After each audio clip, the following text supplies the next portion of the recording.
Hey guys, I bought more books! Who's excited? I am. None of you have to be, because I am, and that's what matters, because I got more books! So, I'm gonna start with the swag stuff I got, and then I'll go on to the actual books. I think there's a lot. And in like a day, I'm going to Wisconsin where I have like another package of 10 books waiting for me. So, the problem is real, guys. The problem is real. It is. I'm gonna start out with this little pin I got. And it says, "Should you need us?" And it's Ludo, and the little caterpillar guy, and Hoggle, and the little fox riding the dog from Labyrinth. And that is my favorite movie. So I was so thrilled to get this pin. Look, it's like legit a pin. I saw it was a square and I'm like, this can't be a pin. But it is! So anyway, it feels so good to film this, guys. Like, it just, I am having a happy day today. So then I got some totes. This one says, oh god, it's backwards on my screen. What does it say? There was too much love in my heart to to leave room for regret. Guys, I did it. I read it upside down. So anyway, this is a quote from The Selection, I believe, and I loved that series because it was super trashy and delicious. So I got this tote, and I love this tote. I kind of have a thing for totes, so I bought another one. I think I have like 12 totes now. Like, I really like bookish totes. Anyway, this one says, "Be the heroine of your own story," and I love it so stinking much. It's so wonderful and perfect, and it fits me, and it's, oh my gosh. Okay, and then I got Harry Potter stuff, because I had to celebrate 20th anniversary. And conveniently, all of this stuff came on the same day. Like, I ordered it on a bunch of different days, but it all came at once. Like, 3 different Harry Potter packages on my doorstep, same day. It was meant to be, basically. So, I got the complete 8-film collection. Lovely, isn't it? And I got, let's start with this one. I got this poster. I need to lay it out, but it's super cool. It has all the houses on it, and then it has my house on the back. It says wisdom, and it's for Ravenclaw, obviously. Got the raven. And then I got this beauty from Book Depository. And I wanted this so bad. So when it finally came, I like squealed a little bit. I was like, is this real life? Is this real life right now? Like, guys, look how gorgeous this is. Oh, that's like my swag / Harry Potter stuff. And now I'm gonna be getting on to the books, which is probably what you came here for. I got you. So I will start with my arcs. So this is one I got, as kind of a bonus that the person I traded with threw in with the book I traded for. And I'm really excited. I've never heard about this book, but it looks absolutely stunning.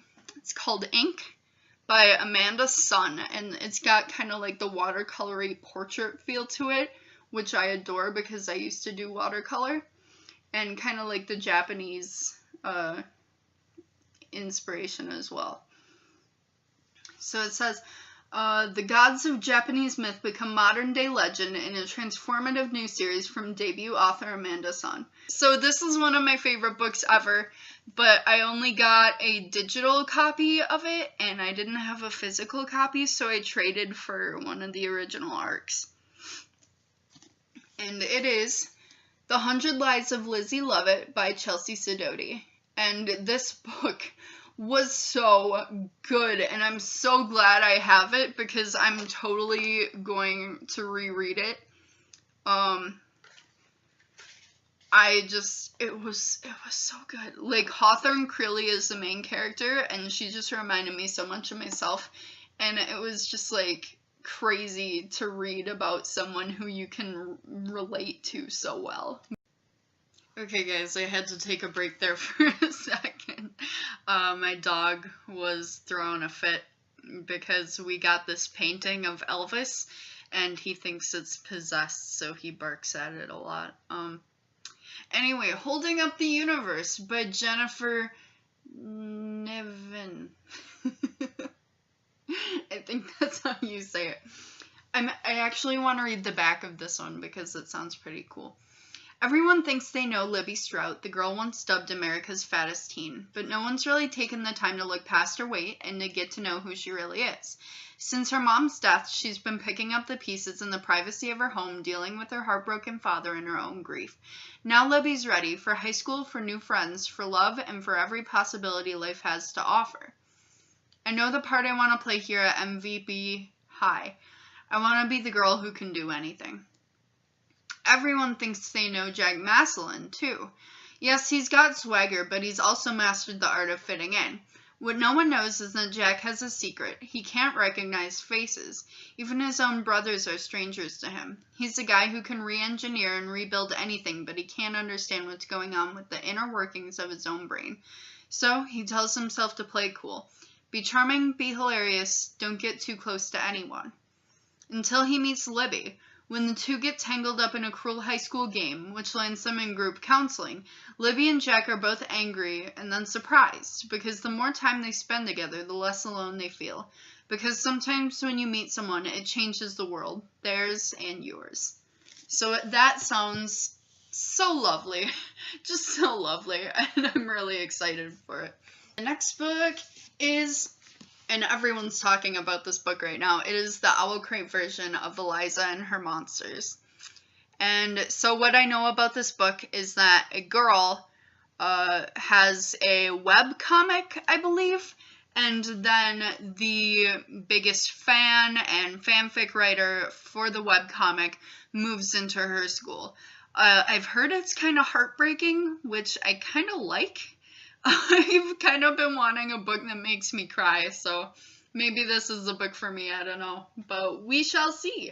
The next book I got, and I don't know anything about it, is Piper Perish by Kayla Kagan, and I just want to take a moment to appreciate the beauty of this cover, like even the back, and like, look at this, guys, look at it, look at the naked book. Oh, I can read the back. It's really short.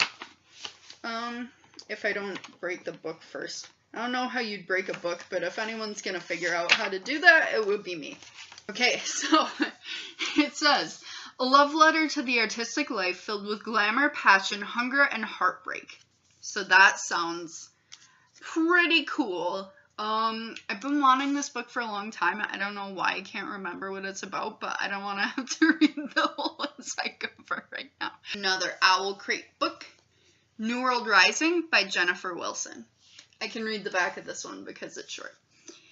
Since witnessing her parents' murders at the age of 11, Phoenix's only purpose in life has been to uphold her mother's dying words, to be strong and survive.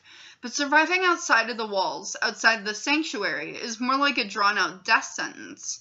A cruel and ruthless city, Tartarus is run by the tribes, whose motto is simple, join or die.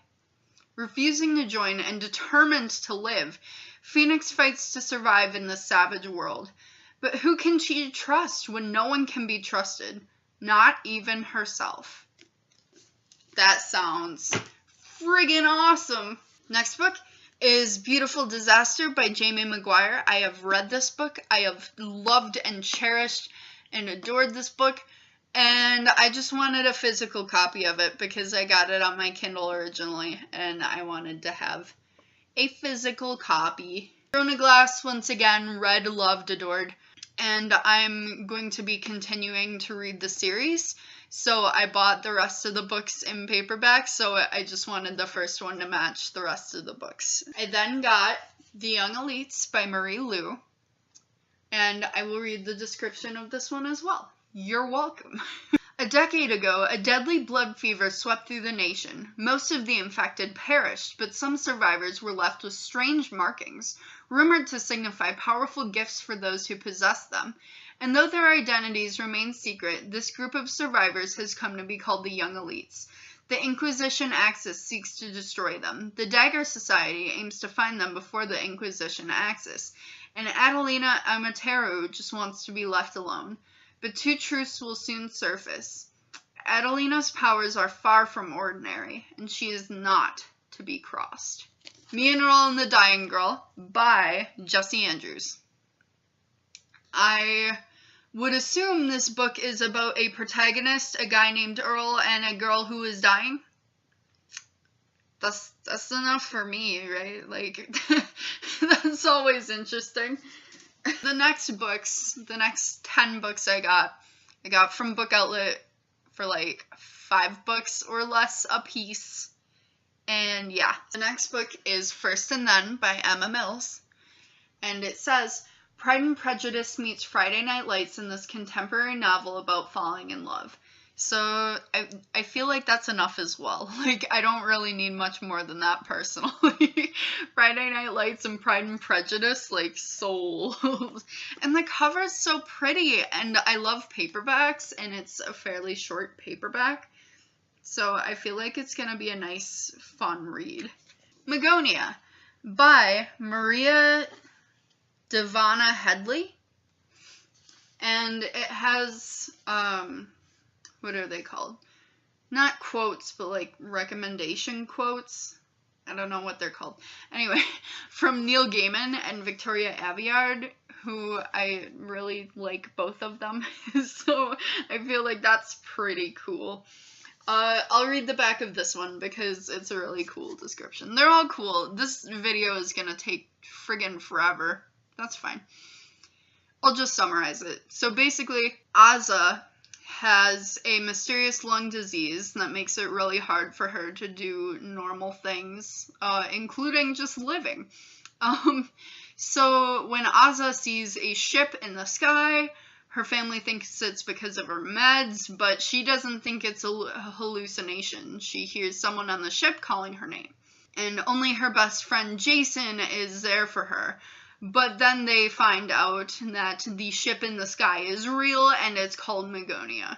The next book is The Uninvited by Kat Winters. I'm not going to read the back, but I have read other books by Kat Winters and adored them. I read In the Shadow of Blackbirds, and I'm reading Odd and True now. So, I adore her writing style. I think she's so talented, so gifted. She's the kind of author where, like, I see a book by her and I pick it up just because I know it's gonna be good already. That's just the kind of author she is for me. The next book is Freelancer's Bible, which I know you guys probably didn't expect, but I've been looking at doing, like, some odd jobs with freelancing just to make a couple extra bucks on the side. So I got this because it was cheap and it looks easy to read, which is good. Guys, I like singing when I do book hauls, apparently. I heard And Other Black Holes by Jasmine Warga. So what I remember about this book is that it reminded me a lot of the description for All the Bright Places, is that it's this girl who is obsessed with physics, but she's plotting her own death. But then she meets this guy, and he also wants to kill himself, I guess. It sounds fairly dark, but they start to question whether they want to go through with their plots as they grow closer, but also the pact they made becomes increasingly concrete. So this is a book I have been waiting for forever. to read, not for it to come out because it came out forever ago, but it's called I Am Princess X by Sherry Priest. Let's read the inside. Once upon a time, two best friends created a princess together. Libby drew the comics, May wrote the stories, and Princess X fought monsters, ghosts, and other assorted creepazoids from her haunted house upon a hill. But then, as it goes on, it goes to say that Libby died, and Princess X died with her. Now, May is 16 and lonely when she sees a sticker slapped in a corner window, a figure in a gold crown, pink dress, red chucks, and a long katana sword. And, of course, that's Princess X. So, suddenly, May sees the princess everywhere. An entire underground world built around a webcomic at IamPrincessX.com. The more May explores the comic, the more shocking connections she finds between Libby's death and Princess X's adventures. And that means only one person could have started this phenomenon. Her best friend Libby, who lives. Illustrated throughout with the Princess X webcomic, I Am Princess X is a mystery wrapped in a friendship story, bound up with a cyber thriller, and all around awesome. Next book is The Madman's Daughter by Megan Shepherd. So, I think I read part of this book once. I can't actually remember. I do remember that if I did read part of it, I really liked it, which is why I got it, but I still can't remember whether or not I read part of it. That's so weird. Anyway, that's all I have to say about that one, I guess. I don't know. I'm just going for it. The next book is Every Hidden Thing by Kenneth Appel, and I read his take on Frankenstein. I think it was called This Dark Endeavor, and I loved it, so now I want to read, like, everything he's written. So they say this is, like, I'm not sure if these are the right comp titles, but I think it was Indiana Jones meets Romeo and Juliet. The author alone sold me on it, and then the comp titles, and then the description. So I'm really excited for this book if y'all haven't noticed. Next book is Mosquitoland by David Arnold. So I can read the back of this one because it's short. Mim alone is not okay. I am a collection of oddities, a circus of neurons and electrons. My heart is the ringmaster, my soul is the trapeze artist, and the world is my audience. It sounds strange because it is, and it is because I am strange. And I've heard only good things about this book, so I am really excited to take a crack at this one. Final book in this big ol' humongous haul is a book I've been waiting for to get my grubby paws on since the dawn of time, and that book is Nevernight by Jay Kristoff. So what I know about this book is that it's about a assassin school and a lady assassin, which sounds sort of like Selena Sardathian, which I am all about because I from what I've read of the Throne of Glass series, I really like it. I've heard they're not that similar, but regardless, it sounds similar, and that's enough for me. Plus, I've just heard, like, obsessive, amazing reviews of this book, and I'm so excited, guys. So anyway, guys, that's my haul for today. I hope you enjoyed it, even though it was super freaking long. I hope it brought some joy into your day. Anyway, thank you so much, guys. Bye.